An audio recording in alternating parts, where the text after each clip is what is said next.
Tinha. Chegando. Sarinha, você está ativa aí, querida? Fala alô para Oi, mim. tô sim. Posso pedir para você ser co-host aqui e ir admitindo as pessoas na sala, por favor? Claro. Tá, então eu vou botar você como. A Sara Samara é a nossa assistente digital de marketing. Ela agora que faz as nossas campanhas, ela que está fazendo as publicações dos vídeos da gente lá no canal, é a assistente pedagógica da gente aqui. Aqui tem gente. Isso. Eu só estou configurando aqui para começar a transmissão no YouTube também.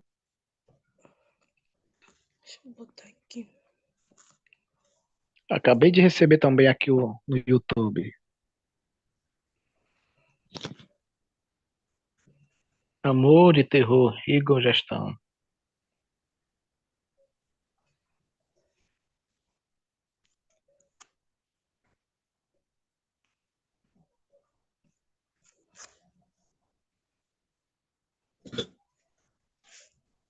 Vocês conseguem me ouvir? Sim. Sim, ouvo bem. Ah, é porque eu fiz uma besteira aqui, eu mesmo desliguei. Ainda bem que tinha outros hosts aí fazendo o contato. Um instantinho que eu já termino de configurar o YouTube para ver se está tudo normal por lá.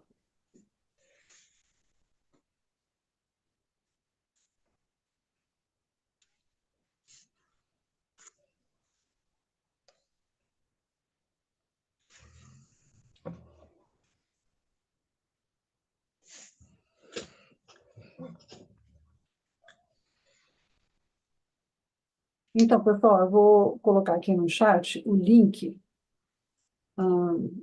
que está sendo transmitido no YouTube, simultaneamente. Está no YouTube da Eagle, tá? Então, se vocês quiserem mandar esse link que eu vou botar aqui agora no papo, né? Para os amigos de vocês, convidar a assistir o lançamento e tal, pode mandar, porque está sendo transmitido por lá. Então, mesmo que a pessoa não esteja inscrita no evento, ela consegue assistir clicando por aqui. Tá bem? Ok.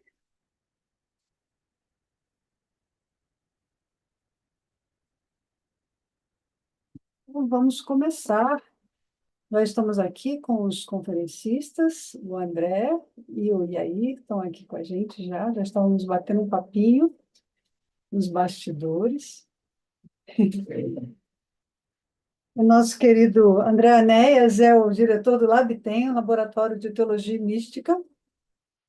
O LabTem é um projeto totalmente novo, né, André? Depois você pode até falar um pouquinho sobre o que é a ideia lá, mas pensa numa teologia bem transversal, assim, né, que está abarcando coisas que a teologia clássica não está muito preocupada.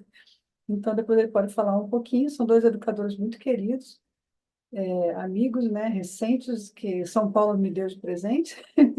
E o Iair também, esse rabino simpático que está aqui com a gente o tempo todo, né, agora figurinha frequente aqui na Eagle. Tem sido um amigo querido demais e eu estou muito contente de tê-los aqui.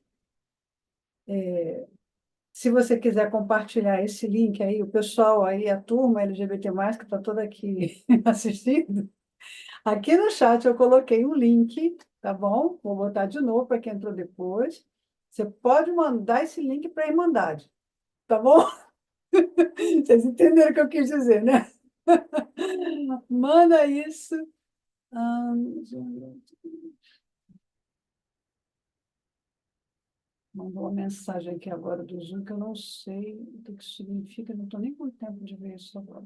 Espero que ele não faça uma mudança aqui da transmissão enquanto a gente está chegando aqui. Então, obrigado por estarem aqui, vocês todos. Já temos 18 pessoas presentes. Pedro, Rogério, o Biro está aí, a Eliane também, Paulo também, o outro Paulo Nunes também, Rose, muitos alunos aqui da Igor, mas tem muito mais gente aqui, né? Temos muitas pessoas online. Quero agradecer a vocês e eu vou pedir a vocês um favor. Eu vou pedir que somente fiquem abertas as câmeras dos conferencistas, tá certo? Para a gente poder otimizar o espaço de tela, que como está sendo transmitido simultâneo, então vocês todos podem fechar as câmeras nesse momento, né? Para otimizar aqui o nosso tempo de nosso espaço, né? A nossa programação visual dentro da sala. Isso, agora fica bem interessante. Então, eu queria apresentar para vocês, né, os conferencistas que estão aqui. Então, o André já falei um pouquinho sobre ele, né, do Laboratório, ele pode falar um pouquinho mais também depois. O Iair é conhecido também muitos de nós, e aí tem todo um sistema educacional também, é um outro educador com toda uma, uma rede de educação de estudos cabalísticos, que eu dei o nome de Iair Alon Cabalistic Studies, porque é muito simpático esse canal dele.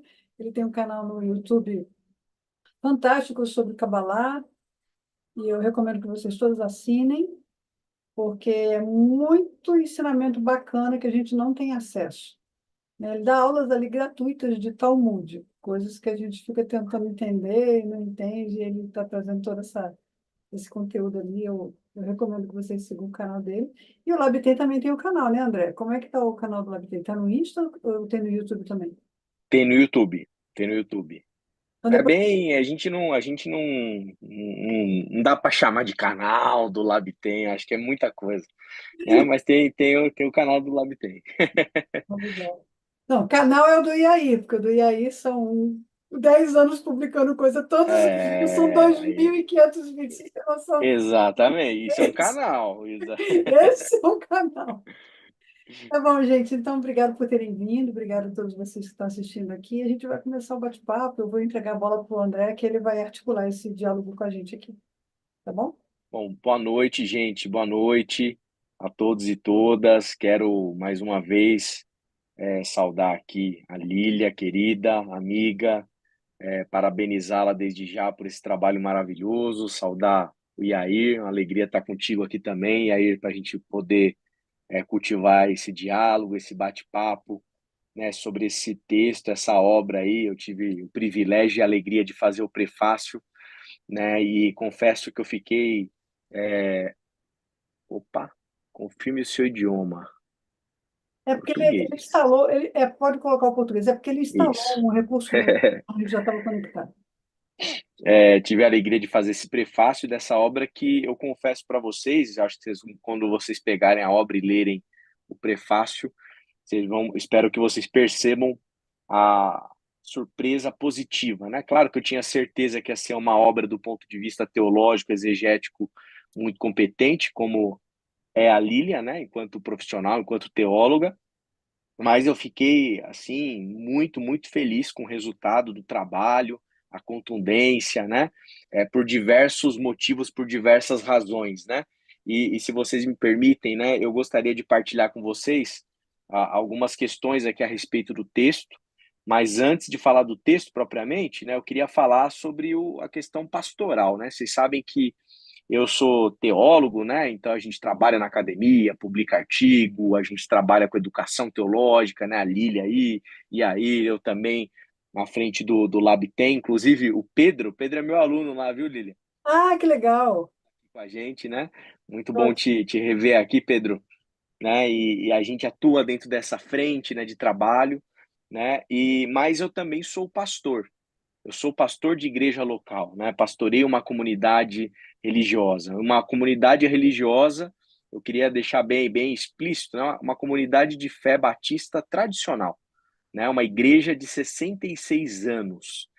E a minha formação, bem como da própria igreja, imagino que a maioria de nós aqui, aqueles que são de tradição evangélica, nós fomos criados dentro de um berço, né? De uma tradição fundamentalista, né, influenciados aí por correntes teológicas norte-americanas, né, muito provavelmente tivemos contato, né, alguns de nós aí com missionários norte-americanos. Então a gente foi criado dentro disso que a gente pode chamar aí, a Lília comentou de teologia clássica, mas eu diria que é teologia fundamentalista mesmo, nem a clássica né? Então assim, cheia de Basicamente limitações, fundamentalista. basicamente fundamentalista, né? Cheia de limitações, cheia de questões, cheia de preconceitos, cheia com uma relação com o texto bíblico muito complicada, né? Muito limitada, poucos recursos teológicos, poucos recursos exegéticos, enfim, cheias de limitação.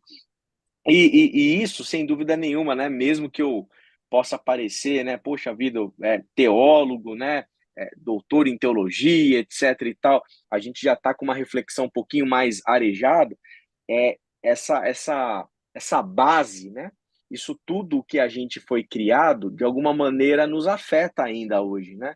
E eu confesso para vocês que quando eu recebi o convite para falar sobre diversidade de gênero, né, na Bíblia, né, diversidade relacionada à sexualidade, enfim, tudo que envolve a temática que a Lília teve a coragem de trabalhar, confesso para vocês, assim, as minhas limitações, principalmente do ponto de vista pastorais, né? Eu me lembro uma vez que eu recebi um casal no meu gabinete pastoral. Vou contar essa história, Lília e aí, né, para vocês verem como que é a coisa, né? Chegou um casal comigo, eles, na minha cabeça, né, muito conservadores, né? E começaram a contar a história, né, de uma colega de trabalho. A mulher começou a contar a história que tinha uma colega de trabalho, com quem ela trabalhava, eles se davam muito bem com ela, e ela era lésbica. E essa mulher, essa colega, ela tinha a única amiga evangélica que ela tinha no trabalho era essa mulher que estava conversando comigo, né? E eu falei assim, meu, o que será que ela vai trazer para mim, né? Já fiquei imaginando, né? Ela sendo preconceituosa, essa menina que tava com quem eu estava atendendo, né? Falei, nossa, o que vai sair daí desses fundamentalistas, né? Aquele meu preconceito observando, olhando, né? Vendo, me preparando para o que eu ia dizer, né? E um dado momento ela falou, pastor, nós somos os únicos com quem ela tem amizade, todo mundo, sabe, é preconceituoso dentro do ambiente profissional, etc e tal. E eu tenho pensado bastante na possibilidade de trazê-la na igreja, mas eu fico muito preocupada com como ela vai ser recebida aqui, né? Aí eu virei para ela e falei assim: olha, eu também fico muito preocupado, viu, sobre como ela vai ser recebida aqui, né? Essa também é uma preocupação minha, né? Se ela tiver, a gente puder tomar um café no meu gabinete pastoral, eu tenho certeza que o ambiente controlado daqui será ótimo, né? Ela será muito bem acolhida, a gente vai ter uma conversa muito agradável, eu tenho certeza que vai ser muito bom, mas a comunidade de fé, ela tem as suas limitações, né? Por conta de toda essa formação, de toda essa bagagem, e a gente está falando aqui de processos, né, de muitas décadas, né, de séculos, né? Uma coisa bastante enraizada, né, e que não é simples de você mudar esse tipo de consciência, né, de você mudar esse tipo de reflexão. Então, é esse o tipo de ambiente, né, em que a gente foi criado. Eu me lembro muito, né? Me lembrei muito lendo o texto da Lília do Rubem Alves. E o Rubem Alves, eu acho que ninguém analisou melhor o fundamentalismo religioso do que ele. E ele vai, em dado momento da reflexão dele, lá no texto de Livre Docência de 1979, Protestantismo e Repressão, ele vai falar a respeito da vida. Ele fala, né, que às vezes para o fundamentalista existem momentos em que ele tem que escolher entre a vida e a letra, entre a vida e a teologia rígida e árida dele, né? E ele muitas vezes escolhe o quê? Escolhe essa teologia árida, escolhe a letra e reprime a vida. E me parece que é isso que acontece muitas vezes, né? Dentro das nossas comunidades de fé, a partir de toda essa formação em que a gente criou, pelo menos eu, né, falando aqui de mim, né? Então é um desafio gigantesco, né? Um desafio enorme, né? E uma das coisas que eu tenho refletido e eu encontrei muito eco na reflexão da Lília diz respeito a como vencer esse fundamentalismo, como combater isso. E eu tenho visto muitas pessoas combatendo o fundamentalismo com as mesmas armas do próprio fundamentalismo, né? Entrando num embate assim, né, de peito aberto, apologético, né? Então, se o fundamentalista tem as verdades dele, outros grupos têm as suas respectivas verdades enrijecidas e eles entram em rota de colisão, né? E às vezes se trata tão somente de um fundamentalismo às avessas, né? Isso pode acontecer, me parece, com muita tranquilidade. E eu acho que a melhor maneira da gente enfrentar o fundamentalismo é justamente trazendo a consciência de que teologia é interpretação. Eu acho que na medida, Lilian, não sei se você concorda, o Iair, né? Na medida em que a gente consegue fazer com que as pessoas entendam que toda teologia é uma interpretação, Ela não é a revelação, ela é interpretação. É uma ciência, portanto, como diria Colbart, humana. Quando a gente coloca o fundamentalista dentro do solo de uma possibilidade interpretativa, eu acho que fica tudo muito mais fácil para a gente poder lidar, para a gente poder dialogar, porque daí a gente vai para o solo do humano, né? Na medida em que eu tenho uma interpretação que eu elevo à categoria de revelação de voz do divino, eu entro num lugar muito, muito perigoso, muito complicado, e talvez essa seja a semente, né, de todo esse problema que a gente enfrenta, né, dentro dessa tradição fundamentalista. Então, eu acho que a Lília ela fez isso de maneira muito eficaz na obra dela, né? E eu queria destacar aqui, Lília, se você me permitir, 3 pontos do seu texto, da sua contribuição e o porquê que eu acho que ela é contundente para a gente poder trazer conscientização pastoral para as igrejas, colocar um ferramental bom, adequado na mão de ministros religiosos, ministras religiosas, e levar essa discussão para um solo, para um lugar em que há a possibilidade de fruto, né?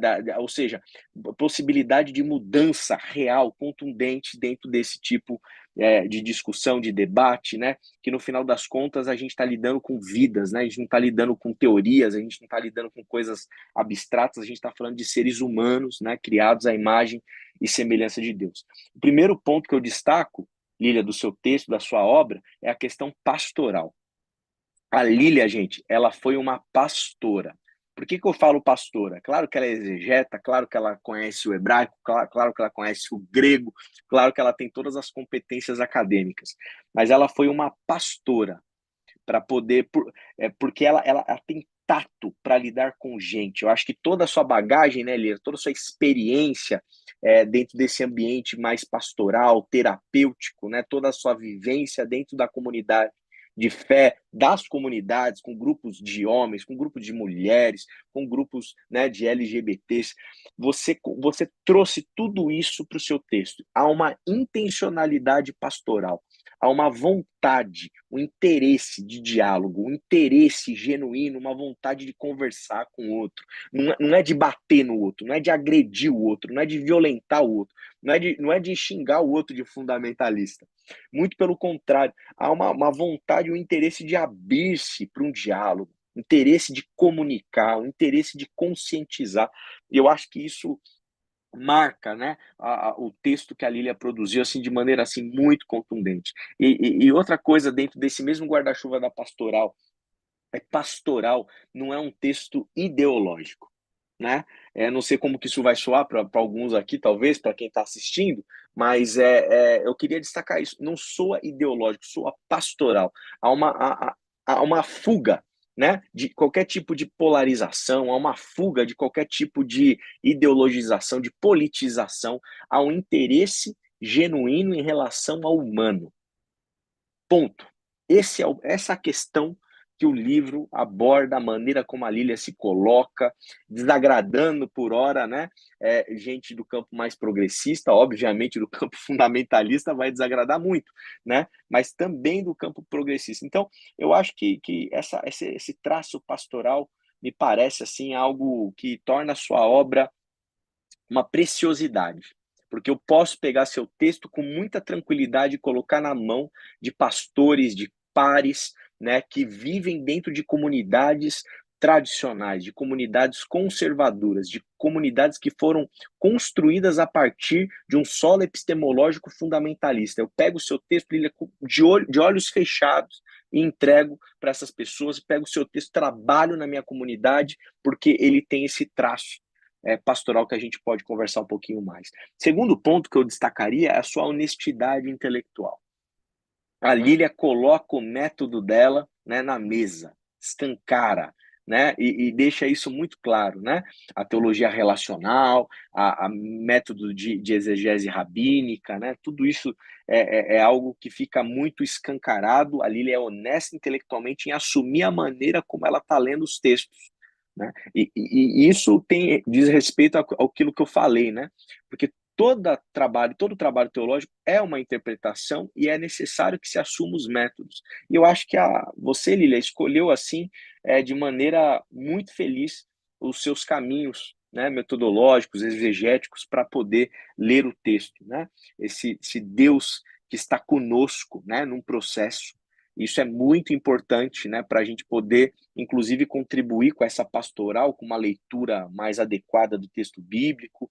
Enfim, eu acho que isso foi fantástico, e também a questão de dialogar com os rabinos é muito importante, porque mostra como a tradição rabínica, a tradição semita, né? O Yair pode falar melhor do que ninguém, como ela é plural, como ela lida com o texto bíblico de uma maneira plural, cheio de possibilidades, valorizando a potência do texto bíblico, né? A possibilidade de geração de vida que o texto bíblico tem. Então, eu achei assim, né, brilhante a sua escolha, né, metodológica. Por fim, eu sinalizo a coragem da escolha dos textos. Eu confesso para vocês, muitos desses textos que a Lília faz exegese ali, eu não os pregaria, muito provavelmente. Teria muita dificuldade de pregá-los na minha igreja, né? Mas lendo o seu texto, eu falo até no prefácio, eu falei assim, eu vou fazer uma série de sermões sobre os textos do terror, né? E é linda a exegese. É lindo o trabalho, né, de estudo bíblico que a Lília desenvolve, a coragem, a contundência de amarrar todos os textos que tocam na questão, tocam no assunto, né, da diversidade de gênero, e eu achei, assim, a sua coragem muito, muito, muito nítida, muito vigorosa, e, novamente, um ferramental, porque essa é uma dificuldade. Poxa, pastor, mas está na Bíblia, mas está na Bíblia, mas está na Bíblia, mas esse texto, e dependendo, né, do pastor, do ministro religioso, não tem recurso bíblico teológico para poder fazer esse diálogo. E você forneceu, portanto, esse ferramental, amarrando todos os textos, de Paulo a Daniel, a Juízes, aquele texto complicadíssimo, né, da mulher esquartejada, enfim, você amarrou tudo. E você conseguiu detectar, no meu ponto de vista, uma lógica bíblica que toca a questão da sexualidade, né? Mostrando e evidenciando que a grande questão que a tradição bíblica está revelando para a gente, está mostrando para a gente, diz respeito muito mais à questão da violência, à questão da objetificação do outro, a essa deturpação dessa imago Dei, né?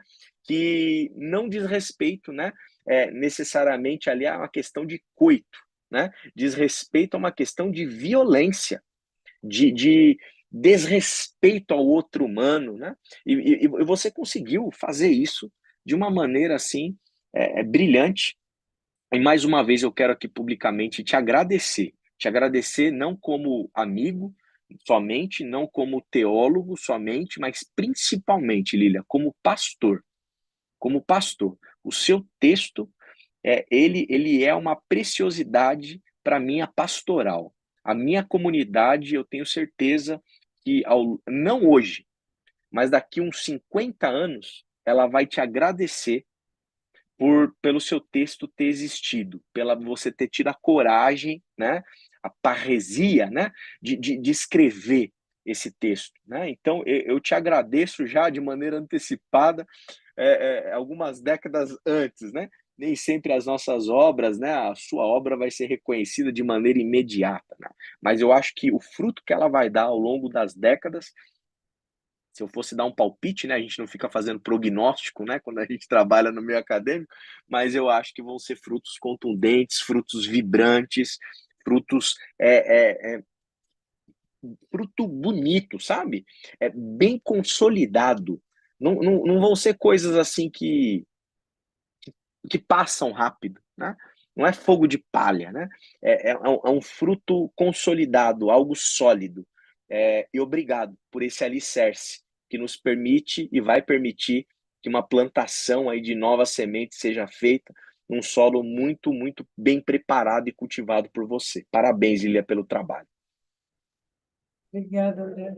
Nossa, depois de tanta ódio, eu não sei nem o que eu falo, mas eu estou até perdida. Acho que eu vou encerrar aqui, vou dormir. Se não me der para encerrar do livro, eu já tenho elogio para a obra o tempo todo, assim. Eu queria ouvir um pouquinho o Iaí, porque E aí ele teve um papel muito imprescindível na faseação desse livro, vamos dizer assim, né? O livro não é novo, é um trabalho de 20 anos, mas começa a cuidar de pessoas LGBT+, em 2003. Eles começam a me acessar, e com a situação familiar também, né, de um caso complexo, que eu tive que começar a administrar, eu começo a estudar gênero para cuidar do caso familiar.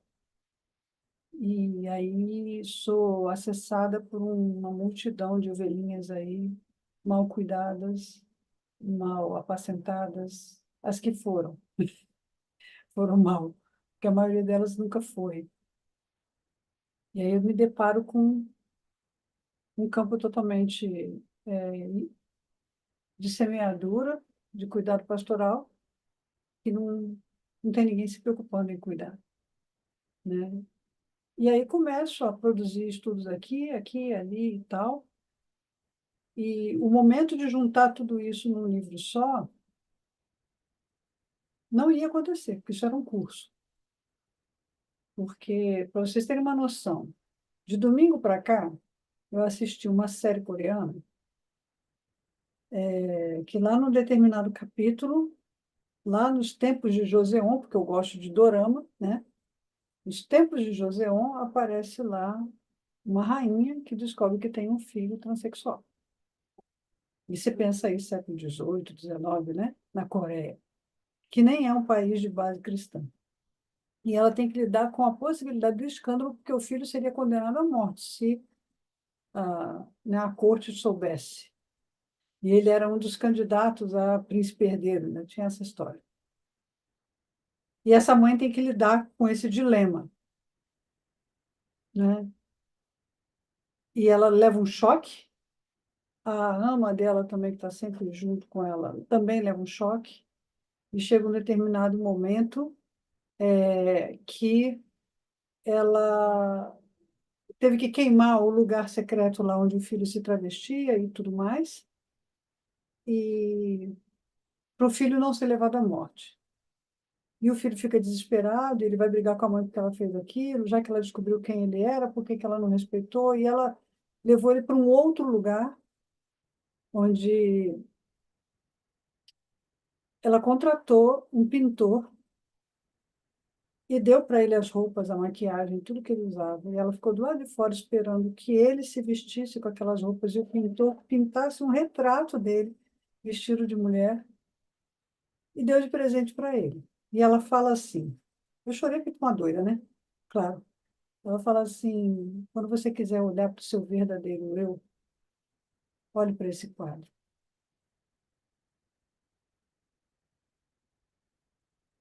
Mas não se exponha para você não ser morto. E ela fala uma frase no final que é, ela fala assim, vai chegar um dia em que as pessoas terem desejos diferentes uma das outras não vai colocá-las em risco de vida.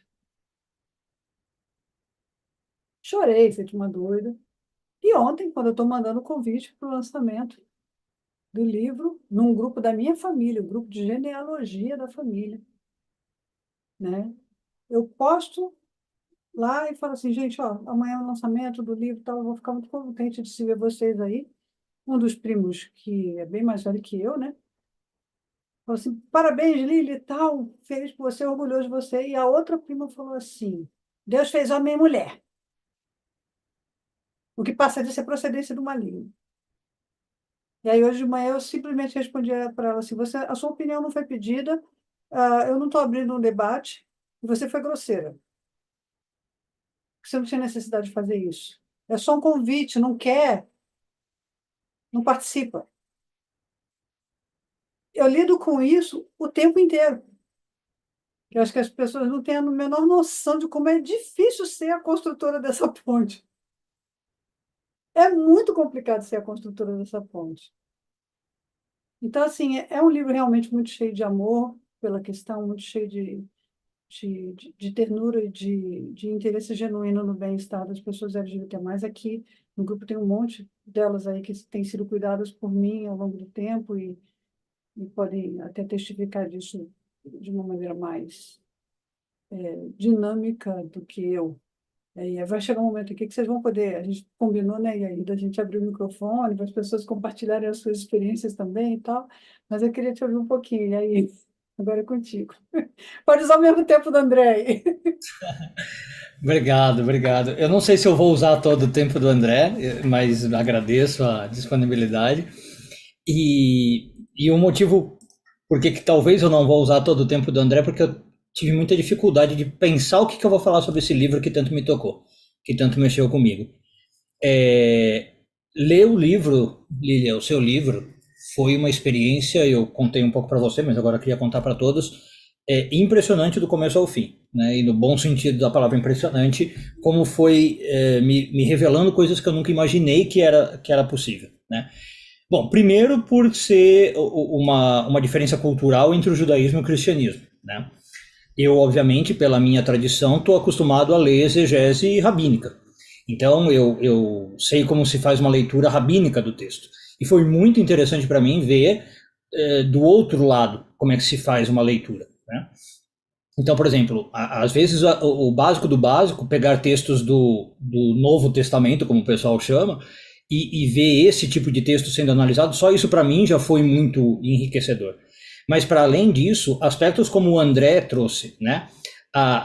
O escancarar o método, a honestidade de falar, olha, como é que eu estou fazendo, como é que eu estou lendo, por que eu estou seguindo esse caminho, isso para mim foi muito interessante.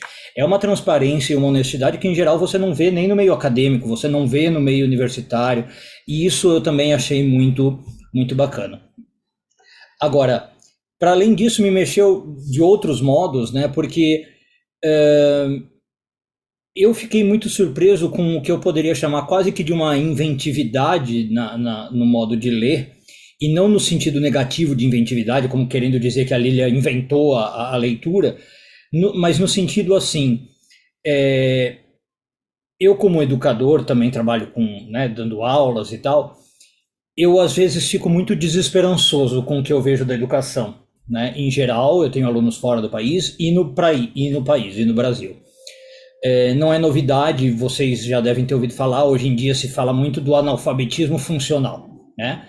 O que é o analfabetismo funcional? Pessoas que sabem ler, elas são alfabetizadas, elas sabem o que é alfabeto, elas sabem juntar B, A, Ba, né? C, A, K, D, A, Da, mas elas não entendem o que elas leem. Então elas não são analfabetas no sentido literal da coisa, mas elas são analfabetas funcionais. E muitas vezes eu lido com esse tipo de coisa na prática. Eu vejo alunos meus que você dá um texto às vezes um pouco mais complexo para essas pessoas e você pergunta o que ela entendeu do texto. E infelizmente essas pessoas não entendem. Muitas vezes o que essas pessoas entendem do texto é o que elas ou querem entender ou o que já foi dado para que elas entendessem. Como o André falou também, o que já está ali esperado. Quando você fala de um texto como Bíblia, né, que já tem pelo menos 2000 anos de leitura, a pessoa não está lendo realmente o texto. Ela está lendo o que está na cabeça dela. Ela está lendo o que já foi dito para ela ler. Então, quando você vai e pega um texto como a Lilia e fala assim, vamos limpar tudo que você já leu, basicamente é isso que ela faz, né? Esquece todas as suas leituras, vamos ler o que está escrito. É de uma leitura tão refrescante que chega a ser impressionante. E é isso que eu estou chamando de inventividade, né? Ela fala assim, olha, tira todas as suas leituras, tira tudo que você já pensou, o que seu pastor falou, o que seu rabino falou, o que o papa falou, o que não sei quem falou, e vamos ler o que está escrito. Qual é o significado mais básico da coisa? E ela está basicamente tentando resolver esse problema do analfabetismo funcional.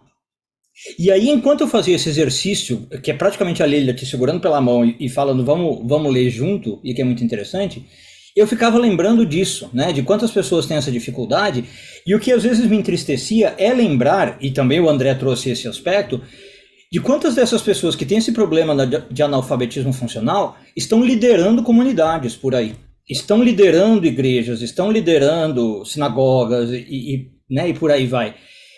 E colocando então as suas leituras preconceituosas, fundamentalistas, tradicionais, e não é o que o texto está dizendo. Então as pessoas dizem, como o André falou, mas está na Bíblia, está na Bíblia. Está na Bíblia mesmo ou está na sua leitura da Bíblia? Está na sua cabeça lendo a Bíblia, né? eu sempre me lembro de um vídeo que ficou famoso um tempo atrás, depois acho que sumiu, não sei se vocês lembram. Eu não lembro exatamente o contexto, mas um repórter foi entrevistar um pastor, né, super simplesinho e tal, e aí ele lê lá um versículo, acho que de Oséias 3, né, que fala, vai e ame uma adúltera, uma mulher adúltera. E o pastor não lê adúltera, ele lê adultera, né, ele não lê o acento. Então ele lê, vai e ame e adultera. Ou seja, o pastor fala assim, como se Oséias estivesse falando para você amar e adulterar. Então o pastor estava justificando que Oséias diz para você ter 2 esposas, e a entrevista era isso, de um pastor que era bígamo, obviamente que pela lei brasileira era proibido, e ele falava, não, mas eu sou bígamo, eu tenho 2 esposas, porque está escrito em Oséias que eu posso ter 2 esposas. Ó, tá aqui no versículo, vai, ame e adultera. Aí o repórter pega a Bíblia e fala, não, mas espera aí, pastor, está escrito vai e ame uma adúltera, não vai e ame e adultera. Aí o pastor fica com uma cara assim, ah, não, mas peraí. E aí ele se dá conta que ele estava lendo errado, não é nem analfabetismo funcional. E ele era pastor, e tinha lá não sei quantos seguidores. Então, quando a gente começa a pensar que talvez tem gente deste porte intelectual, né, lendo os textos nesse nível e conduzindo a mente das pessoas e passando esse tipo de crença, é muito triste, né? Exatamente, né? Como o Carlos está falando aqui, vai e adultera com ela, tendo a base bíblica. Então, essa é a pessoa que vai falar, como o André disse, mas está na Bíblia. E quantos vão parar e questionar um cara desse e falar, realmente, está na Bíblia, é a leitura que você está fazendo. Bom, quantos vão questionar? A Lília questiona, né? A Lília fala, não, pera, está na Bíblia ou não está na Bíblia? Vamos parar e ler. E quando você faz essa leitura renovada, você começa a perceber que talvez não está na Bíblia, como você imaginava, né? E já no começo do livro, a Lília fala umas coisas muito interessantes que eu acho muito corajosas e fala assim, tá, a Bíblia condena a homossexualidade, é verdade, tá? Não dá pra gente também fazer uma leitura radical como alguns grupos falam, assim, não, olha, a Bíblia aceita, né, que a leitura também é oposta, e o André também citou isso. Vamos combater o fundamentalismo com o fundamentalismo oposto, né? Vamos falar que a Bíblia foi escrita em 2020 por um grupo de liberais. Não, não foi, não dá pra dizer isso, tá? Mas tem textos na Bíblia que são extremamente de acolhimento. Então, a gente tem que pôr a Bíblia onde ela tem que ser posta. Não dá para falar que ela condena extremamente, não dá para falar que ela libera geral, né? Tem textos de Levítico que a gente sabe, olha, não vai deitar homem com homem como se fosse mulher, mas tem textos que tem de acolhimento. Então a Lília põe as coisas no devido lugar, põe os pingos nos is, sabe? E fala, esse texto é de acolhimento, esse texto não é.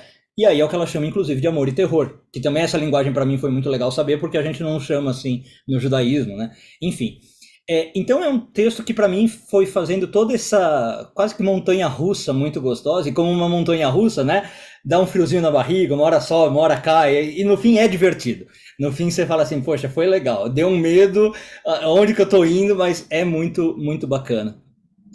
E, enfim, eu acho que uma das principais marcas que a Lília conseguiu é isso, né? Propor essas releituras de um texto que você fala assim, não tem mais o que ler nesse texto. Mentira, tem.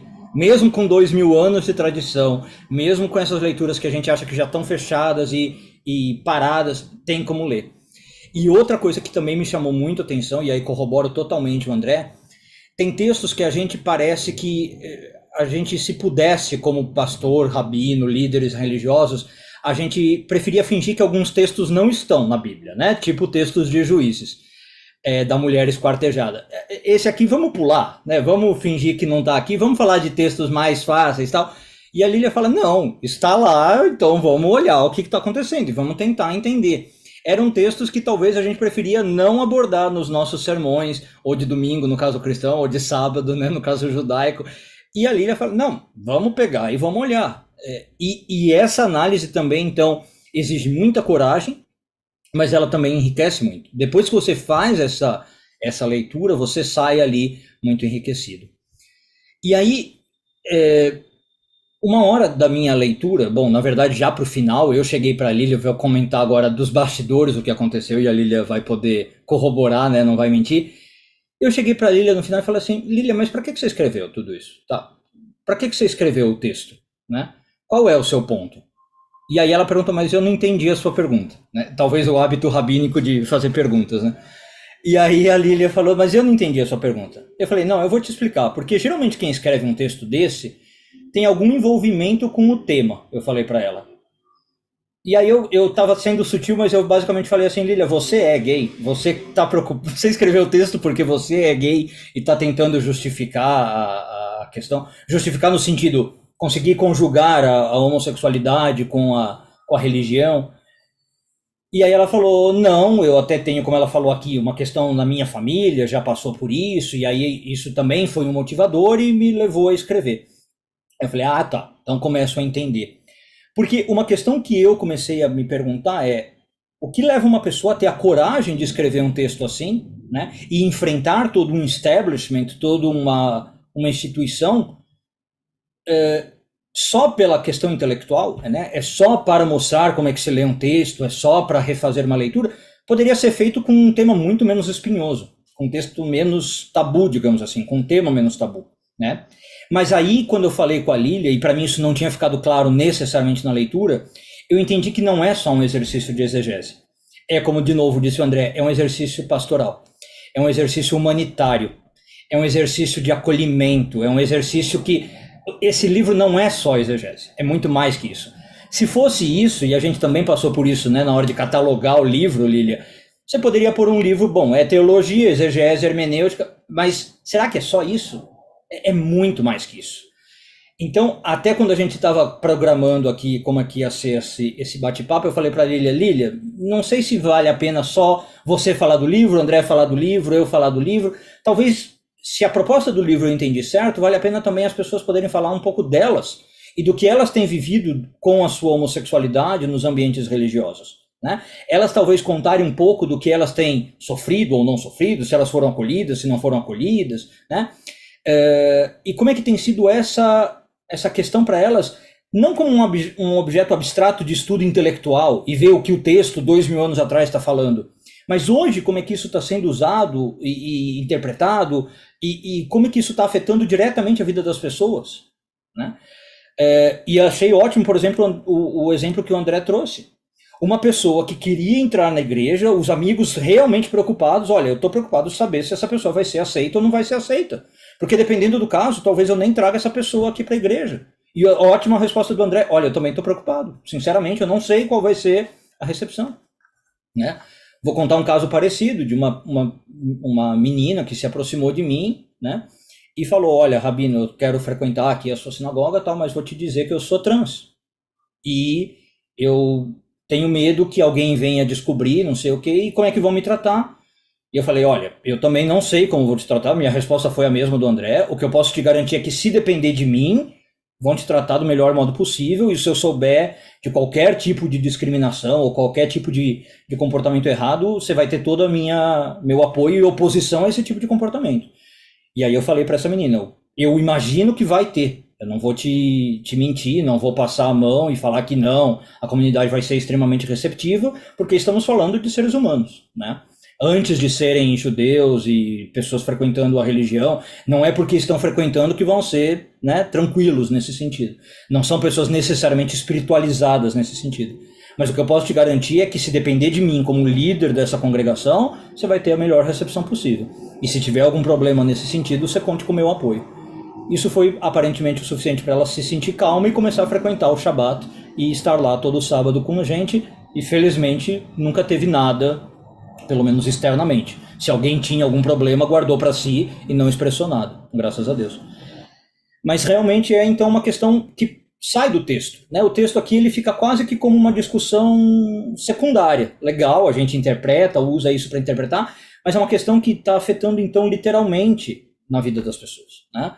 Porque, como eu falei, isso está chegando nas lideranças. É como é que essas lideranças então estão usando o texto para depois aplicar isso nas suas igrejas. E aqui eu estou usando igreja não no sentido cristão, igrejas como locais de centro comunitário, né? Seja na Umbanda, seja no Candomblé, seja no judaísmo, seja no evangelho, seja onde for.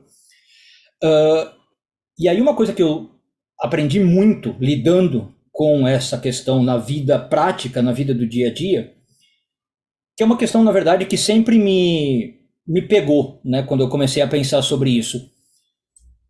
A Bíblia, se a gente for ver no literal, né, e voltamos à questão da leitura e o que a gente tem que aplicar, como o André falou, bom, a Bíblia diz, A Bíblia condena muita coisa.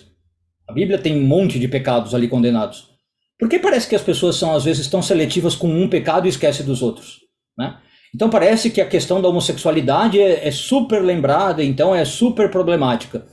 Mas, por exemplo, na questão judaica, a Bíblia também condena a mulher menstruada que não se purifica antes de ter uma relação sexual com seu marido.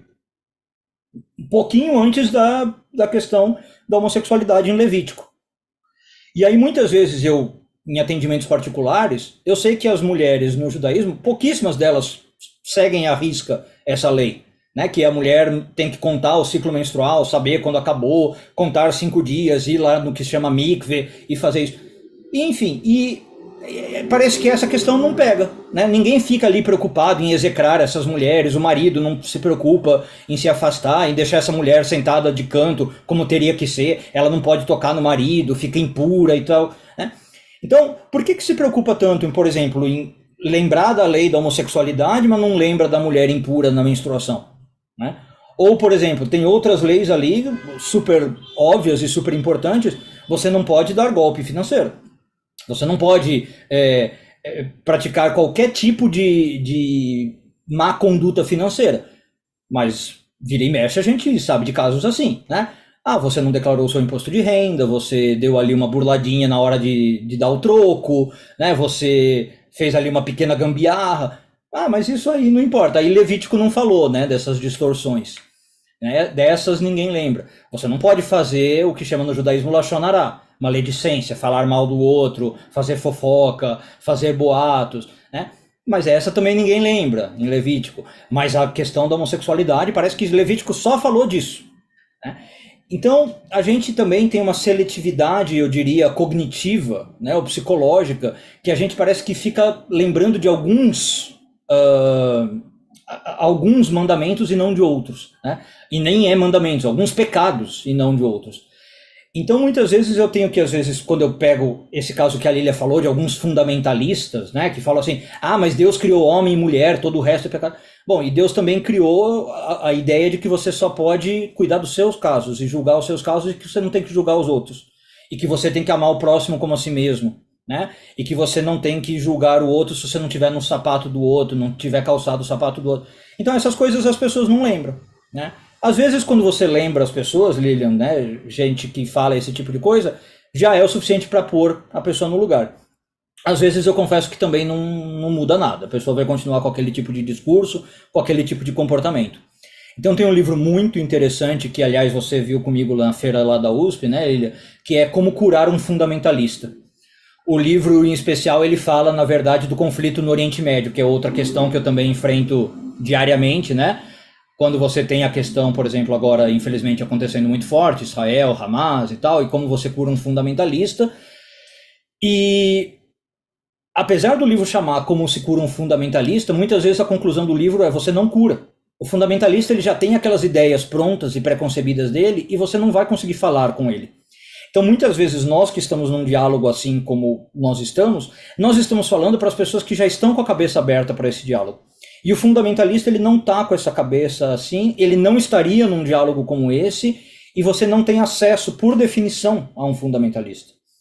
Então, às vezes é uma visão, eu sei, meio crítica, meio pessimista da coisa, mas nós estamos falando para quem já não precisaria, na verdade, que se falasse. Nós estamos falando para quem já está com a cabeça, digamos, aberta. E para quem a gente precisaria estar falando, a gente não está falando. Eu sei que é uma visão, como eu disse, meio pessimista, mas talvez sejam assim as coisas. E tem o espaço dos fundamentalistas, tem o espaço dos mais abertos, e a gente talvez não deva se incomodar muito com isso. Não tem problema que seja assim. Talvez seja parte da dialética das coisas, da dinâmica histórica das coisas. A gente continua fazendo o nosso trabalho, achando que, ou acreditando que Deus está supervisionando as coisas como devem ser, e cada um está então onde deve estar, e, enfim, desde sempre a história da humanidade foi desse modo. A gente continua tendo obras magníficas como a da Lília, né, falando o que tem que ser falado, e vai chegar onde tem que ser chegado, né, se a gente pudesse falar nesses termos. A Lília falou aí no começo que o André tem um laboratório de mística, que eu trabalho com mística, a Lília também tem uma veia mística. Agora, se a gente pegar essa veia mística, eu acredito que tudo acontece como tem que acontecer, né? As coisas chegam onde tem que chegar, as coisas acontecem como tem que acontecer. Então, talvez a gente também não tenha que se preocupar muito neste sentido. A gente faz a nossa parte, dorme com a cabeça tranquila, põe a cabeça no travesseiro, sabendo que a gente fez o melhor que podia. E o resto não está nas nossas mãos. Mas, enfim, recomendo assim veementemente a leitura de uma obra como essa. Como eu disse, eu nem queria falar tanto porque eu não tenho palavras para dizer as sensações maravilhosas que foram poder ler a obra e ter essa montanha-russa positiva, de ver como é que ela vai, a Lília, né, vai desdobrando essa leitura e trazendo sentimentos e pensamentos. E eu espero que vocês possam sentir pelo menos 1% do que eu senti lendo a sua obra, e se puderem sentir muito mais, tenho certeza que já vai ter valido a pena a leitura do livro. Obrigado, gente, pela participação e, em especial, Lília e André, pela colaboração aqui. Nossa, obrigada. Obrigada. E aí, para quem não viu o livro, né? A gente descobriu um jeitinho de mostrar o livro, ele que está aqui na mão. Ele só não está totalmente impresso ainda, essa primeira tiragem, porque a gente está fazendo, né, os ajustes de diagramação e tal, mas a gente acredita que muito em breve já vai estar prontinho. E a gente fez um esquema aqui, que é o seguinte, eu não sei se vocês viram, eu botei lá no grupo dos inscritos, né? Quem está participando hoje aqui, só para quem está participando hoje aqui, tá? A gente fez um esquema de uma venda de pré-lançamento, porque essa primeira tiragem só são 150 exemplares apenas, né? E vocês sabem que isso aqui comigo vai muito rápido. Depois a gente pode até reimprimir e tudo, mas não dá para a gente hoje fazer esse trabalho com muitos volumes de livro, porque a gente tem que arcar, a gente que é autor tem que arcar com o custo da produção todinho, né? Então, quando entra o dinheiro do livro, a gente tem a dívida com a editora. Então, a gente tem que pagar a editora, a gráfica, etc. E depois que a gente começa a ter alguma folga para se movimentar. Mas a gente fez um esquema aqui especial. O preço do livro vendido depois no site da gente vai ficar por R$ 60, com o frete, R$ 12 do valor do módico, então ele vai para 72. Só que quem está aqui hoje assistindo com a gente vai ter o direito de comprar por R$ 50 com o frete 62. Então, o preço que seria só de capa sem a remessa, a gente manda para vocês pelo correio. E está aqui o link do formulário, se você quiser já fazer essa aquisição de uma vez. A gente também está fazendo um esquema bem carinhoso assim, para vocês, né? Que é todo mundo que comprar aqui hoje do lançamento vai receber com dedicatória, com autógrafo, né? E em casa, tá? Antes de todo mundo. Então, vou colocar aqui no chat do Zoom o link para o formulário, se você já quiser fazer a solicitação, tá aí. Assim que a editora entregar, né, os exemplares impressos, a gente já posta no correio para vocês. Mas eu vou mantendo vocês informados a respeito disso, tá certo? Quando que tá? Porque a gente depende dos prazos deles, a gente tem que fazer uma revisão aí de diagramação que talvez demore um pouquinho, talvez uns 10 dias, alguma coisa assim, imagino. Mas o pessoal que fizer o preenchimento do formulário, a gente já vai mandar isso daí bem informado, né? Vocês vão ser mantidos informados o tempo todo, inclusive depois com o código do rastreamento do correio. Bom, deixa eu falar um pouquinho do que foi fazer esse livro, então, agora, né? Depois eu quero abrir aí os microfones e as câmeras, e o que eu vou pedir vai ser o seguinte. Como a gente está tentando não deixar a tela muito poluída, porque a transmissão está sendo replicada lá no YouTube, quem for fazer alguma pergunta, coloca o nome aqui no chat, vai colocando por ordem assim, a gente vai liberando, e quem for fazer a pergunta, abre a câmera, faz a pergunta ao vivo, e assim a gente consegue controlar um pouquinho mais essa interação. Então, falar da capa, né? Essa capa ela é muito bonita. Eu não sei se vocês viram, mas eu fiz do meu canal do YouTube, no Lília Mariano, já tem 40 vídeos diários que estão lá, vídeos pequenos de até 10 minutos. Então, eu estou pegando os conteúdos que eu escrevi, que os prefaciadores e os endossers escreveram, e estou comentando o que vocês disseram. Então, cada dia tem ali até 10 minutos dialogando com algum conteúdo do livro. E é um diálogo aprofundado. Vocês devem lembrar que em 2016 eu fiz aquela série de vídeo chamado Mais Educação para falar sobre homossexualidade e espiritualidade, por favor. E aquela série de lives, era toda segunda-feira de noite a gente fazia uma live de mais ou menos 1h30, 1 hora, e aquilo ali ganhou né, o Brasil, e por causa daquilo ali vieram vários convites para eu poder fazer conferência em vários lugares, e foi ali que esse público LGBT+, acabou se aproximando muito mais de mim, e eu conheci muita gente a partir daquelas lives ali, muito, ampliou demais o meu espaço de cuidado, meu espaço de acesso às pessoas. E aí, Lilia, desculpa só te interromper, o pessoal está avisando que o formulário está fechado, está pedindo uma autorização.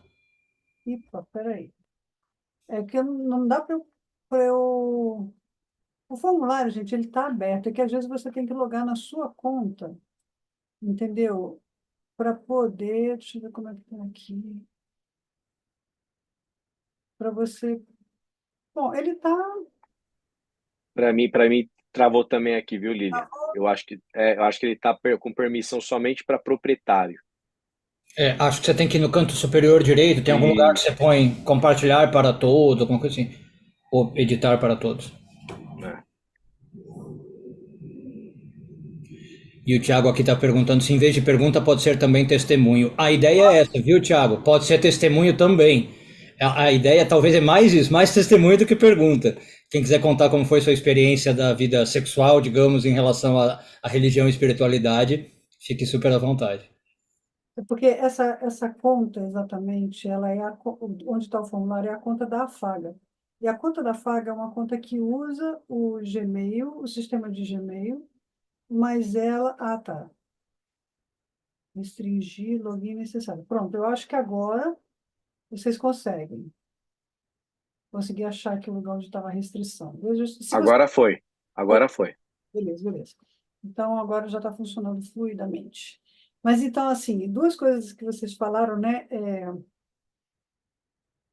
Eu fiquei até com um pouco mais de esperança, viu, André? Quando você falou assim, daqui a 50 anos o pessoal. Eu não quis explicitar o meu ceticismo igual o Iair, mas quando eu falei 50 anos, acho que a gente está indo mais ou menos na mesma linha, né? Mas, São assim, processos que demoram, né? mas eu acho que nem demora tanto, sabe por quê? Porque tem um diferencial. E você também falou sobre isso. É quando você falou assim, eu não tenho medo nenhum de pegar um livro desse e dar para um pastor que eu conheço, porque é isso que vai fazer o livro andar. Vocês pensam que os pastores vêm comprar livro comigo de uma teóloga feminista que fala sobre diversidade de gênero? Mas nunca. Vocês têm uma noção, eu mandei esse convite para estar aqui no lançamento hoje para mais de 150 pastores amigos. Se tem alguém assistindo, está camuflado ali no YouTube, só no. Eles não põem o nome deles aqui, sabe? Mas se você que é um pastor dá, se o Iair, que é um rabino, dá para alguém, né, que faz o discipulado lá do judaísmo, dos novos convertidos, eu tenho certeza que o livro ele vai cumprir a missão dele. Por outro lado, também, é, tem uma outra questão que é o caso humanitário, e aí levantou isso também, que ele falou assim, as pessoas mesmo que deviam saber o conteúdo desse livro nem estão aqui escutando e tal, mas chega nelas. E tem uma outra coisa que acontece, eu acho que os meninos e as meninas que são LGBTs que estão aqui presentes e que podem até testemunhar aqui, vão saber, é que o livro é um consolo para eles também. Porque o pessoal que eu cuido não é um pessoal descomprometido com a espiritualidade. É um pessoal que enfrentou dilemas profundos para se manter na espiritualidade, fidelizado, né, à tradição que ele tem, a despeito das pancadas que saiu levando. Então, o livro acaba consolando um pouquinho eles. Eu queria compartilhar aqui um pouquinho a tela, só para vocês verem do sumário, porque por dentro, né? Se vocês quiserem saber mais dos conteúdos por dentro, lá no meu canal, no Lília Mariana, tem muitos vídeos lá já falando, eu estou colocando, a Sarinha está me ajudando a subir e anunciar. Então, vocês podem acompanhar o meu Instagram, Lilia.Mariano. E o meu TikTok, que é um TikTok conjugado, né, da Faga, da Igor e da Lília. E sempre que tem um novo vídeo, a Sarinha está jogando lá com uma chamada. Mas lá fica 90 segundos. O vídeo completo mesmo está no YouTube, que a gente quer fazer esse conteúdo ficar mais ser acessado por pessoas que realmente estudam e querem estudar, porque quem quer estudar o tema não vai para o TikTok, né? A gente sabe que o público é diferenciado. Então, a ideia foi o seguinte, né? Quando o André fala que eu escancarei o método, aqui eu explico como é que você pode ler esse livro e ser enriquecido por ele, mas entendendo também que ele faz uma aproximação multifocal. O livro não olha só do lado da Bíblia, literalmente, para a interpretação, nem do lado do intérprete para a Bíblia. Ele olha com múltiplos olhares. E eu, particularmente, um dos capítulos que eu mais gostei de escrever desse livro, foi um dos mais recentes, foi esse de Juízes 19, 21.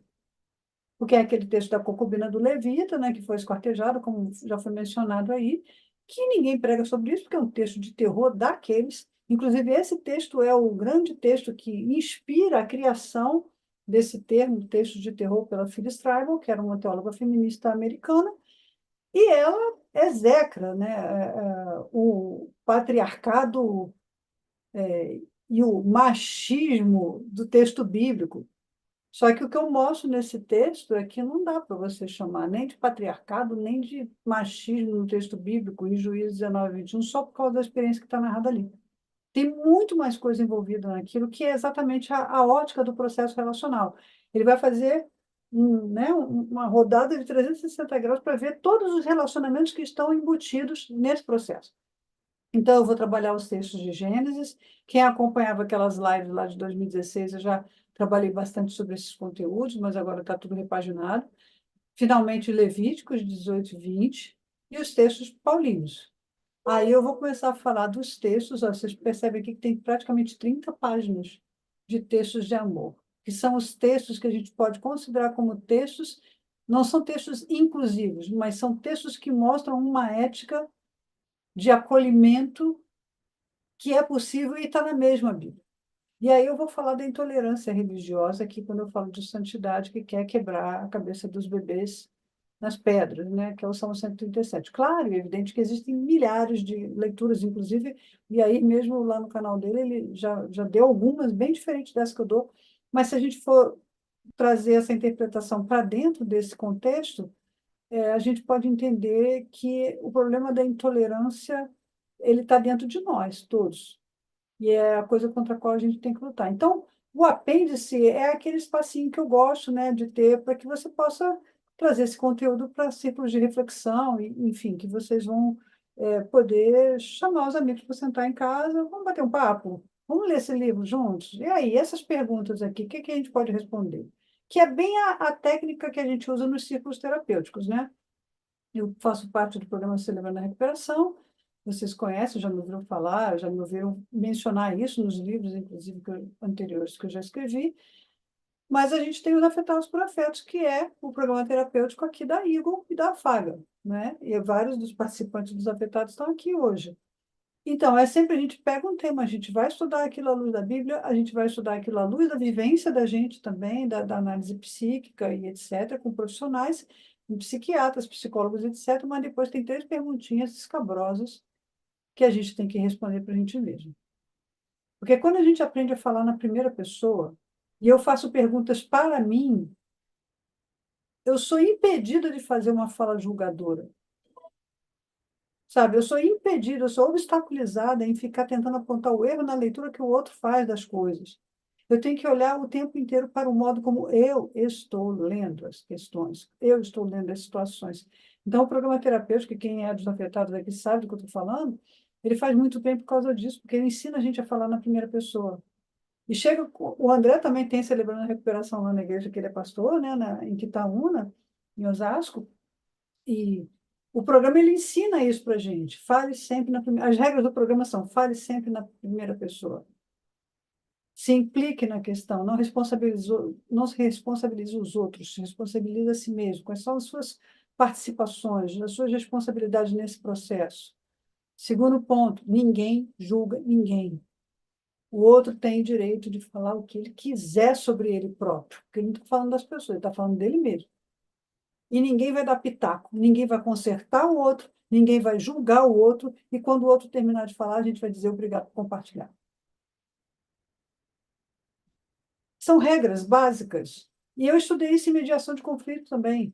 O outro, algumas das pessoas sabem, outros não, eu tenho formação profissional na área de mediação de conflitos. E isso é uma regra básica da comunicação não violenta.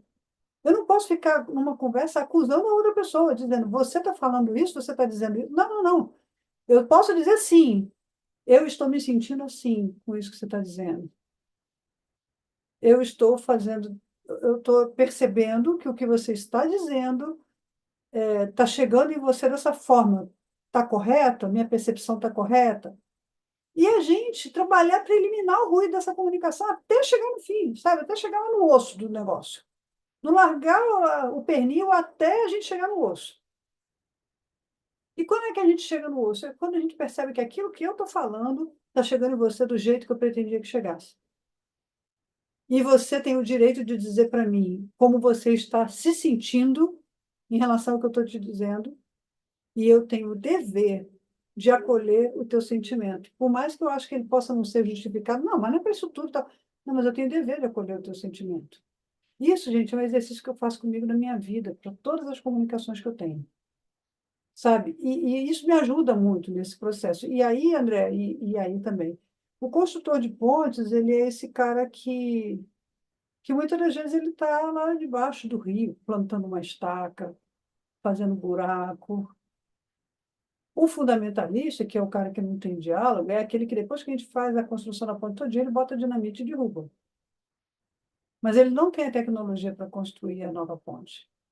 Até ele mesmo, se ele precisar passar para o lado de cá, ele vai precisar da ponte que eu construí e que eu e outros construtores de pontes fizemos. Então, eu sei que é um trabalho subversivo em todos os sentidos e é subterrâneo. Mas eu sempre acreditei muito na força. O Milton Santos, que era o meu, meu orientador, meu mentor, ele falava assim: é assim que a gente trabalha, com a força do cupim, devagar e sempre. Um dia a casa desmorona. O Milton tinha essa. E eu achava essa da força do cupim do Milton Santos uma metáfora tão maravilhosa, tão eficiente para dizer isso tudo, que eu ficava encantada. Eu decidi, quando eu conheci o Milton Santos em 2004, e que eu fui começar a estudar com ele, eu decidi que eu ia trabalhar com a força do cupim. Devagar e sempre, em silêncio, ali, treinando. Um dia, daqui a 90 anos, sei lá, 50 talvez, 30, aí vai ser útil, né? Mas eu acho que até lá muita gente teve contato com esse livro e aprendeu coisas que precisava. Então, eu queria muito agradecer vocês dois pela interação maravilhosa. E agora está aberto aqui o microfone, né? Quem quiser falar. Não sei se vocês querem falar alguma coisa mais, mas acho que a gente pode deixar depois do que o pessoal for falando aí, a gente dá uma última passada de considerações finais com vocês. Quem quer A falar? gente, a gente tem que marcar, eu, você e o Yair, né, com todo respeito a todo mundo que está aqui, uma pizza depois para a gente poder bater um papo com algumas horas, né? Acho que vai ser bem legal. Ah, e já vou avisando para vocês. Concordo. Eu estou organizando aqui em São Paulo os lançamentos nas livrarias, tá? Então, assim, fiquem atentos que agora em janeiro, assim que tiver a tiragem toda impressa, a gente está marcando aí para alguns lugares. Bom, a Michele falou que ela chamou um amigo que sofreu muito com preconceito para ver a live, que bom. Também chamou alguns pastores. Agora sim, gente, quem quiser falar, abre a câmera, tá? Levanta a mãozinha, abre a câmera e pode fazer a pergunta aqui diretamente. Ah, o Thiago quer dar um testemunho. Vai, Thiago, é contigo mesmo, então. Abra a câmera, Thiago, e manda ver. Pronto. Olá, olá. Bom, Lili, tá me ouvindo bem? Sim. Vendo e ouvindo, perfeito. Aí, como é que a Lili acharia que eu ia participar aqui sem falar nada, né, Lili? É impossível. Mas eu vim de uma igreja mais tradicional, né? E sofri muito, muito, muito mesmo com a questão do preconceito lá, porque em determinado momento eu acabei me revelando homoafetivo e fui perseguido de formas dolorosas e difíceis para mim. E aí aconteceu que nessa caminhada. Eu era missionário nessa instituição, né? E aí, na caminhada da vida, me casei e acabei migrando para uma igreja dita inclusiva, né? Que também não foi legal, mas graças a essa experiência eu conheci a Lília, né? Por indicação de um pastor dessa igreja inclusiva, e comecei o curso com ela sobre exegese bíblica. Né? E aí eu descobri com o tempo que essa igreja era inclusiva, mas tinha o mesmo comportamento de outras igrejas fundamentalistas e que maltratavam as pessoas. Né? Então, a mesma sistemática eu vou falar esse termo, né? De escravizar, de prender, de controlar a vida das pessoas, né? E aí eu acabei ficando desigrejado de novo, vamos dizer assim, e eu até coloquei no YouTube aqui, né? Que a Lília foi a pessoa que me pastoreou nesse meio tempo. E antes disso eu comecei o curso de exegese bíblica com ela, me aprofundei, comecei a admirar mais e amar o estudo bíblico, né? E a Lília me pastoreou nesse meio tempo. Aí eu posso dizer que e hoje nós somos amigos, né, Lília? Ela deixou de ser minha mestra, né, minha professora, e nós somos agora grandes amigos, né? E eu posso dizer que a Lília é uma das pessoas mais importantes da minha vida. Aí o que eu tenho para dizer é mais para agradecer mesmo, né? E aí eu queria corroborar aqui com as falas acho que é pastor André, né? E do Rabino e aí sobre essa parte, essa questão de que as pessoas ignoram muitos textos que estão diretos e rigorosos na Bíblia, né? Se for pensar na Bíblia judaica, por exemplo, no Antigo Testamento, como a gente chama, né? Tem textos muito claros, por exemplo, né? O que mais me chama a atenção é de você fugir da idolatria, né? Amar Deus sobre todas as coisas, não adorar outros diante de mim. E a maioria das pessoas, pela minha visão, né, acaba fugindo disso, acaba ignorando essa parte. E aí a gente vê pessoas ficando horas na fila por causa de um ídolo, né, musical. As pessoas se submetem a ficar em um calor de 60 graus sem água, enfim. E dizendo que são tementes a Deus, etc. E no Novo Testamento, Jesus também é muito rigoroso sobre muitas coisas e as pessoas ignoram esse tipo de coisa, né? Quando Jesus fala se a tua mão te faz pecar, arranca, joga fora, etc. Mas essa parte eu vou deixar de lado e vou continuar vivendo minha vida aqui, porque vou fingir que Deus não está vendo, vou continuar fazendo as minhas coisas escondido.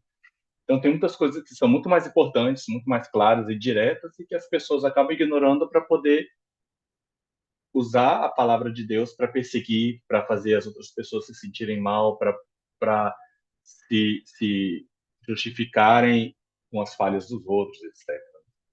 Isso é muito triste.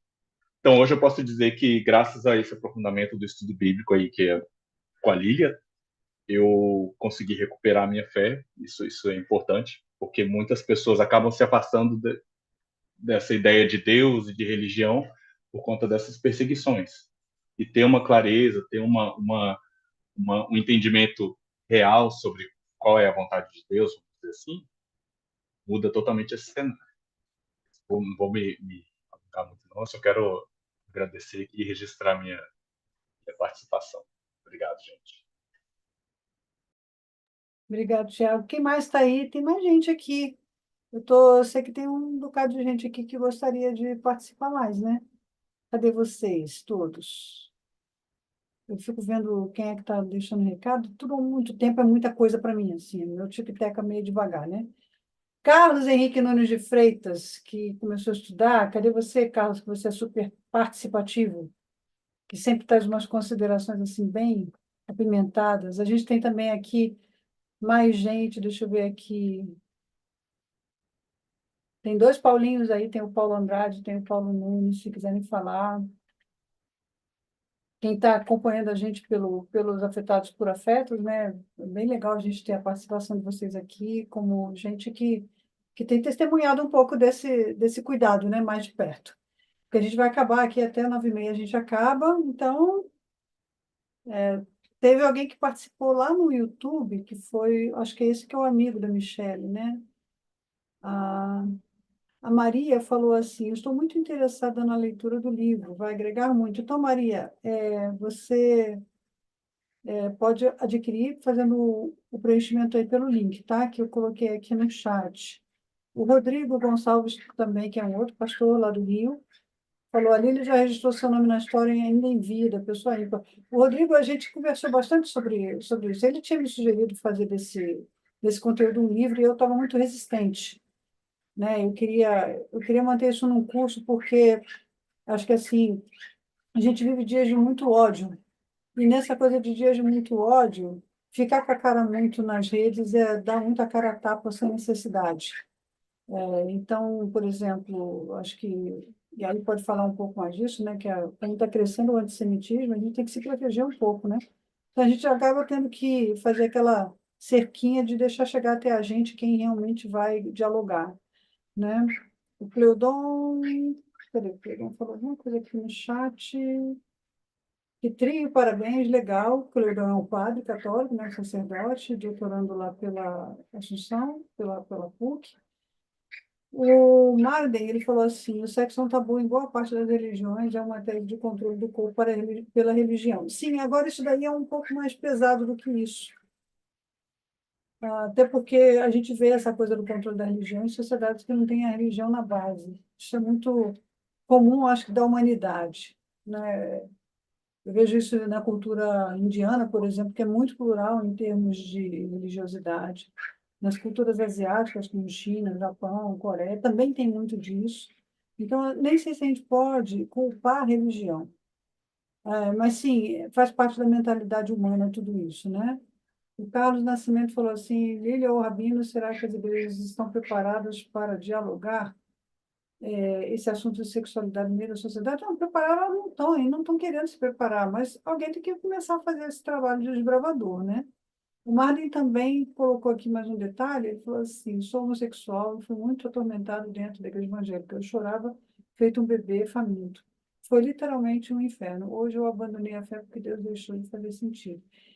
Isso aqui eu queria dizer um pouquinho sobre isso, né? Que eu acho que foi aquilo que o Iaí falou também, e o André também falou, né? Qual é a interpretação de Deus que está sendo espalhada?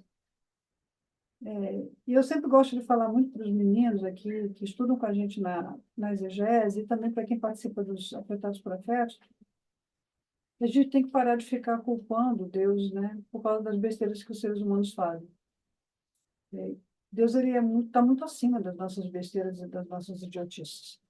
Então, não confundir Deus com isso. Eu acho que foi uma postura que eu adotei para mim, e isso me ajudou muito a ser a pessoa que eu sou hoje. Eu não posso misturar quem Deus é, o amor que Deus tem, com as papagaiadas que os seres humanos fazem. Porque quando eu não consigo separar uma coisa da outra, aí eu perco o meu norte, realmente. Né? Então, acho que isso é bem importante a gente recuperar esse caminho de volta para casa, né? Lília, Fala. o Paulo levantou a mão, tá? Só para te avisar. É porque eu estou olhando lá no YouTube, então eu estou assim dividida, né? Então, é, acho que a gente precisa muito parar com essa mistura dos fatos. Deus é Deus, ser humano é ser humano.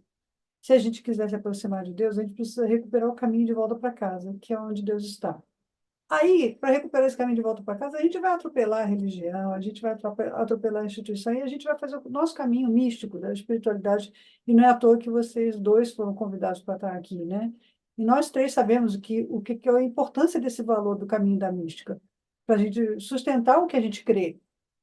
Acho que se a gente não consegue palmilhar essa estrada da mística, a gente perde toda a esperança, que o sistema está totalmente falido. O sistema está falido, as lideranças estão falidas, a fé e a credibilidade das pessoas no que a igreja está pregando está muito comprometida. Mas existe um Deus que está acima de tudo isso e que se permite acessar por nós. Né? E eu acho que a gente não pode perder essa dimensão. Então, na minha prática, eu tive que grudar em pessoas que pensavam igual a mim, que também acreditavam nisso. Eu tive que pedir ajuda de mentores espirituais, eu tive que caminhar com místicos até de outras religiões.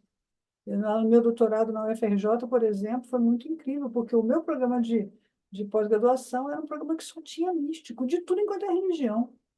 Era místico budista, era místico hinduísta, era místico esotérico, ufologista, tinha de tudo lá que você pode imaginar, até bruxa Wicca.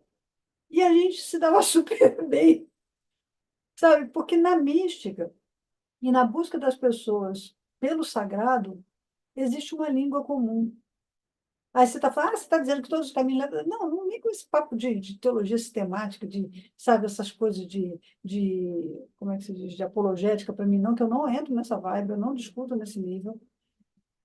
O que eu acredito é que o texto bíblico diz: buscar-me-eis e me achareis quando me buscar de todo o coração. Eu acredito que qualquer pessoa que esteja tentando buscar a Deus de todo o coração, ela vai encontrá-lo. E eu acho também que Deus usa todos os caminhos possíveis para chegar nessa pessoa quando ela está interessada em chegar nele. Sabe? Então, essa é a minha fé, né? E eu acho que Deus não está limitado a só se revelar no bairrinho evangélico, no bairrinho batista. Ele não está limitado a nada disso. Deixa eu ver só se tem mais alguma interação lá no YouTube. Ah, o pessoal já resolveu o problema Eu do... gostaria de falar, se puder. Só um instantinho, só porque eu só consigo olhar um lugar de cada vez. Estou olhando o chat do YouTube agora. O Marden falou que ele estava na primeira igreja inclusiva no final dos anos 90, centro de São Paulo, e o que eu vi de moralidade e culpa não mudou em nada. Exatamente, o Marden. Isso daí é uma coisa que eu tenho falado lá no meu canal do YouTube. Infelizmente, as igrejas inclusivas, elas não deram conta de oferecer uma espiritualidade acolhedora e de cuidado para as pessoas. Nem as inclusivas tiveram isso. Bom, alguém tinha levantado a mão para falar, agora vamos por ordem aqui. Deixa eu ver quem é que andou falando aqui. Acho que o Paulo tava com a mão levantada. Ah, tá. Pode falar, Paulo. Qual é o Paulo? Paulinho Andrade ou o Paulo Nunes? Ô, Lilian, Paulo Andrade, Então abre a câmera para a gente te ver, Paulinho, por favor. eu tô tentando abrir a câmera, tá difícil. Tá. Enquanto você está tentando abrir a câmera aí, o Rogério fez uma pergunta aqui que eu já vou falar. É o seguinte, o Rogério perguntou assim: pode explicar o termo mística quando você se refere? Eu vou pedir para o André, né, fazer essa pergunta, responder essa pergunta, porque ele é o catedrático da mística, ele vai poder dizer mais.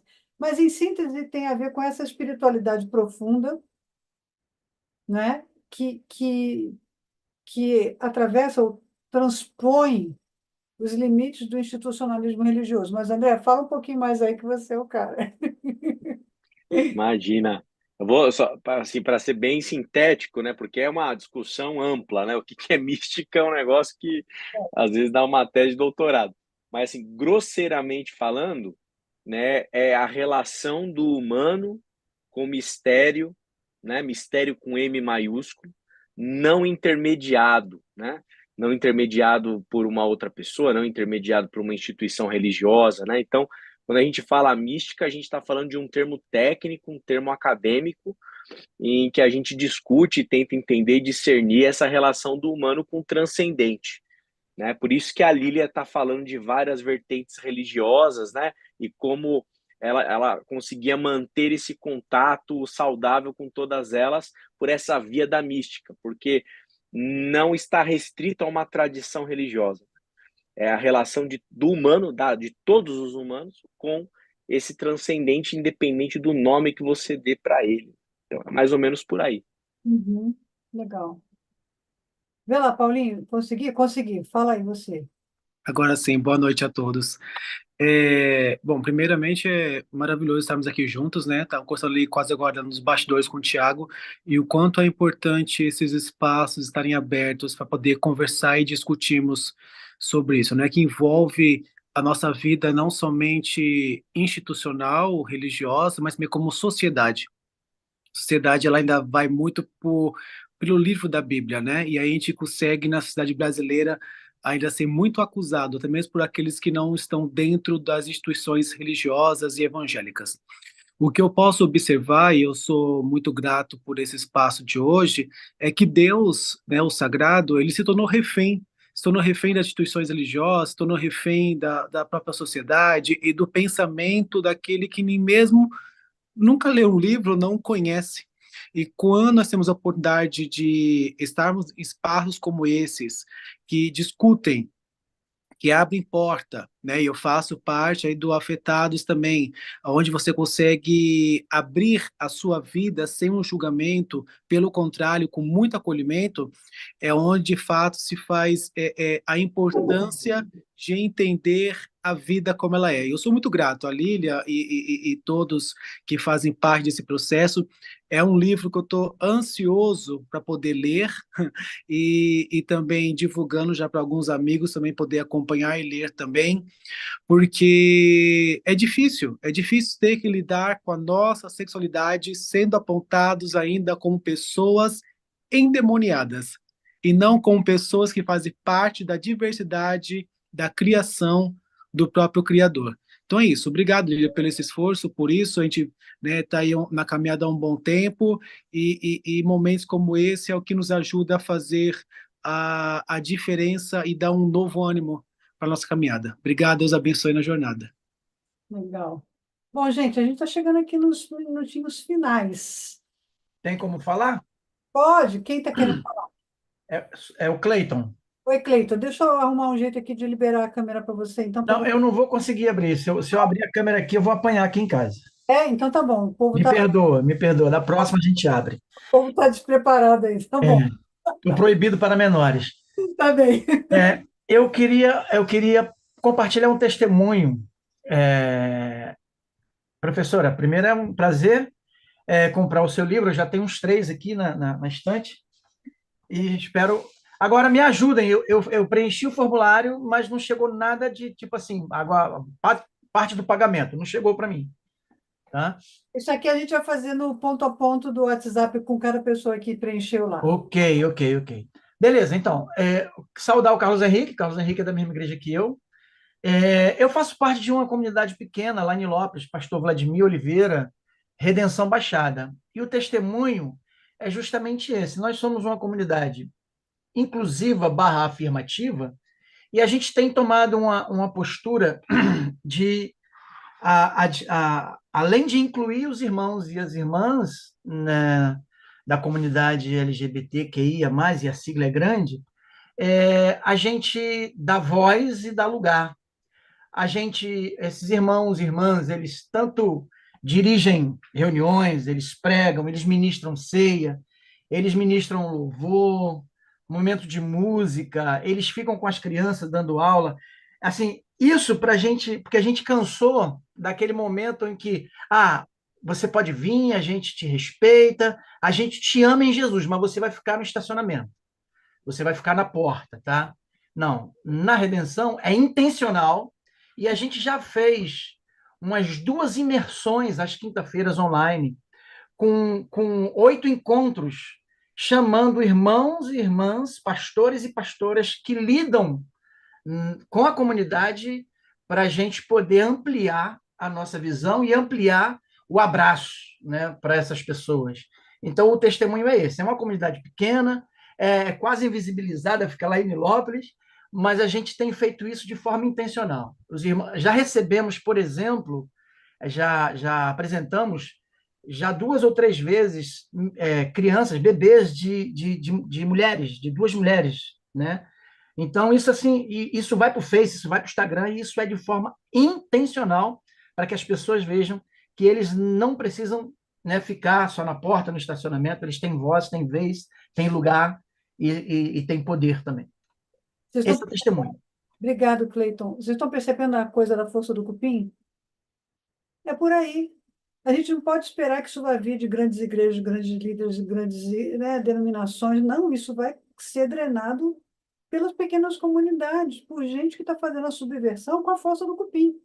E eu acredito muito nisso. Eu tive na Redenção Baixada, acho que em 2016, quando eu lancei a primeira edição dos Relacionamentos Complicados, né, que ainda tinha essa capinha aqui assim, né? Depois a gente fez a segunda edição, já foi pela Recriar, que ficou. Eu tenho esse aí e o outro. Eu tenho outro, né? E Isso. esse daqui também, que é o Como Incenso Suave, esse livro foi que meio que calou a minha boca no Brasil, porque como eu tinha ido à comunidade Cidade de Refúgio, e eu vi uma carência enorme de estudos bíblicos sobre espiritualidade lá. Eu reescrevi esse livro, que ele já era um livro chamado Teologia da Oração e da Intercessão, que eu tinha escrito em 2005, coloquei mais 4 capítulos nele e lancei por causa da comunidade Cidade Refúgio. E os pastores tradicionais, quando viram o nome da pastora Lana Roder aqui atrás, eles fecharam todas as portas para eu falar nas igrejas. Literalmente, o meu nome caiu na lista dos pastores batistas da Ordem dos Pastores Batistas do Brasil, dizendo que se eles me chamassem para lançar o livro nas igrejas deles, estavam lançando livro de uma pastora auxiliar da Lana Holder. Foi assim que eu fiquei famosa na Ordem dos Pastores Batistas. E até hoje tem pastor batista que tem medo de chegar perto de mim e conversar comigo por causa disso. Então você vê o poder da fofoca. E aí estava falando, né? Também isso na Bíblia, não fazer maledicência, mas o povo não está nem aí, né? E aí eu fico de 2017 até agora meio que silenciosa. Também a gente sabe, né? Eu conto isso lá no canal, que por causa da eleição do presidente, né? Que ficou aí 4 anos no poder. Eu conto lá desde o primeiro vídeo da série. Se vocês seguirem meu canal lá, já tem 40 vídeos lá, gente. Eu estou seguindo o exemplo. Fiquei inspirada pelo Iaí, que ele todo dia de manhã, 5 horas da manhã, está ele fazendo vídeo lá no canal dele. Eu falei, você me motivou, viu? E eu comecei a fazer os vídeos também. Mas eu conto lá que eu fui parada pela Polícia do Exército um dia, saindo da UFRJ, logo depois da vitória do então presidente, em 2018, e fui fichada pela Polícia do Exército. E eu morava num bairro, na Vila Valqueire, no Rio de Janeiro, que é cercado por quartéis. Tem mais de 32 quartéis. Ele fica do lado do lugar chamado Vila Militar. Vila Militar Realengo e tal, essa área do Rio de Janeiro, ela é toda militar. E os membros da igreja que eu fazia parte eram muitos militares. E parece que eu, de alguma forma, fui denunciada para a inteligência do Exército por membros da minha igreja, ao ponto de eu me sentir vulnerável e com medo de sair na rua, depois dessa vez que eu fui fichada. Eu estava conversando com um amigo, o Carlos Schlepfer, que é um frade franciscano, né? Um irmão franciscano. Eu falei, Carlos, eu estou apavorada com isso aqui. Olha o que aconteceu. Ele falou assim, fique apavorada mesmo, porque na época do golpe, era assim que eles faziam. Eles pegavam, paravam você assim, desavisadamente, como quem não quer nada, anotava seus dados e na hora que eles quisessem sumir com você, era a coisa mais fácil. E eu, mulher, sozinha, morando sozinha, eu me senti muito vulnerável com aquela situação, principalmente por saber das coisas que as pessoas da minha igreja estavam dizendo sobre o trabalho que eu fazia. Curiosamente, a única igreja que me convidou para fazer um lançamento no Rio de Janeiro é a Betânia, a mesma igreja, onde eu devo voltar agora em janeiro ou fevereiro para fazer o lançamento do livro lá, porque quem está pastoreando lá é o pastor Kenner Terra e é um grande amigo biblista que já caminha comigo há mais de 10 anos. Então, a gente tem que lidar com essas pequenas coisas, né? Essa intolerância, a gente não está livre dela, mas eu acho que também não dá para a gente continuar calado. Então, graças a Deus, aqui em São Paulo, eu tenho amigos que me cercam com apoio. Não tenho o apoio da minha comunidade de fé no sentido oficial, mas tem muitos amigos da minha comunidade de fé que estão aqui assistindo, que estão aqui participando, e que adquiriram meus livros. Então, gente, eu conto com vocês para disseminar, tá bom? Então, participem e assinem o canal lá, o Lília Mariano, no YouTube, porque vai ser muito bacana vocês verem que eu estou pegando os conteúdos do livro e estou ali conversando mais profundamente, coisa que nem no livro está. E vai ser muito bom estar com vocês. Então, acho que algumas pessoas deixaram um falôzinho, o Thiago falou que dizer que eu amo você, amiga. Vocês são muito queridos, gente. Carlinha também está aqui. Ó, o pessoal dos afetados tem bastante gente aqui. Tem a Carla, tem o Thiago, tem o Paulinho, tem o outro Paulo. Gente que já passou pelo nosso programa terapêutico e sabe o que é esse cuidado que a gente dá, né? Então, bem-vindos. Para quem acompanhou pelo YouTube, obrigado. Já umas 12 pessoas fizeram o pedido do livro lá, já no formulário. E aí a gente vai fechar para respostas por ali, né? Porque esse preço promocional era só para quem estava participando aqui da transmissão.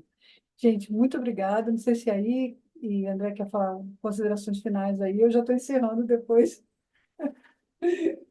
Queria só agradecer a presença de todos, André pela mediação, pelo discurso, adorei, e Lília pelo convite e pela participação. Parabéns pelo lançamento do livro. Obrigada. Eu também quero agradecer, mais uma vez te parabenizar, Lília, pela coragem, pela contundência do trabalho. Não vejo a hora de ter o material em mãos e poder comprar outros exemplares aí também para dar de presente para amigos e amigas. Prazer e aí estar contigo, viu? Prazer é meu. Obrigado por todos aí. Obrigada, gente. Então, obrigada aí o pessoal que está deixando os ensejos assim graciosos e generosos aqui no chat, o pessoal que também deixou o recadinho lá no YouTube, muito obrigada, tá? E aí, nesse grupo que a gente tem do WhatsApp ali, que está com as pessoas que se inscreveram, né, pro evento, eu vou ainda socializar o link da compra do livro com esse desconto. Depois a gente fecha e vai para para briga, né? Para vender o livro na praça. Gente, obrigado, viu? Grande abraço, boa noite para todo mundo. Boa Obrigada aí. noite. Boa noite, bom descanso. Tchau, tchau. Tchau.